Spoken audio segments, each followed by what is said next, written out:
2010ஆம் ஆண்டு. அப்போது திமுக ஆளுங்கட்சி, அம்மா அவர்கள் எதிர்க்கட்சி.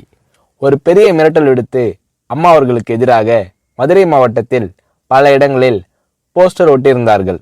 அந்த போஸ்டரில் அம்மா அவர்கள் மதுரைக்கு வந்தால் திரும்பி செல்ல மாட்டார், மதுரைக்கு அம்மா அவர்கள் வரக்கூடாது என்று மதுரை மாவட்டத்தில் பல இடங்களில் அந்த போஸ்டரை ஒட்டி பெரிய மிரட்டல் எல்லாம் கொடுத்தார்கள். அதேபோல் ஜெயா டிவிக்கும் மிரட்டல் தொலைபேசிகள், மிரட்டல் கடிதங்கள் வந்து கொண்டிருந்தது. ஜெயா டிவியின் செய்தி பிரிவினர் இந்த மிரட்டல்களை பற்றியெல்லாம் தியாகத்தலைவி சின்னம்மா அவர்களிடம் சொல்லி அம்மா அவர்களின் கவனத்திற்கு கொண்டு சென்றார்கள். அம்மா அவர்கள் துணிச்சல், வீரம், கம்பீரம் இவற்றின் ஒட்டுமொத்த உருவம்.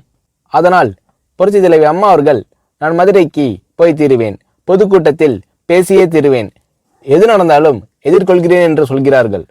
ஒரு கட்டத்தில் ஜெயா டிவிக்கு மிரட்டல் எப்படி வருகிறது என்றால், ஜெயா டிவியின் அலுவலகத்தை வெடிகுண்டு வைத்து தகர்ப்போம், அம்மா அவர்கள் மதுரைக்கு வந்தால் ஜெயா டிவியை ஒழிப்போம், இப்படியெல்லாம் நிறைய மிரட்டல்கள் தொலைபேசியின் வாயிலாகவும் கடிதத்தின் வாயிலாகவும் வந்து கொண்டிருக்கிறது.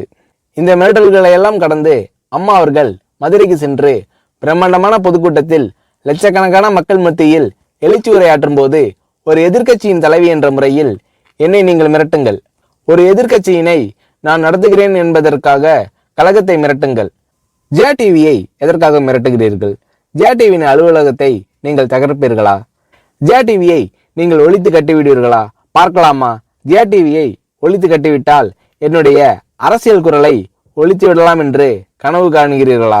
ஜெயா டிவி என் உயிருக்கும் மேலானது, நான் என்னுடைய உயிரை விட அதிகமாக நேசிப்பது, என்னுடைய அரசியல் கரமாக நான் போற்றி புகழ்வது, அதன் மேல் நீங்கள் கை வைப்பீர்களா, பார்க்கலாமா என்று எழுச்சி உரையாற்றினார் புரட்சி தலைவி அம்மா அவர்கள்.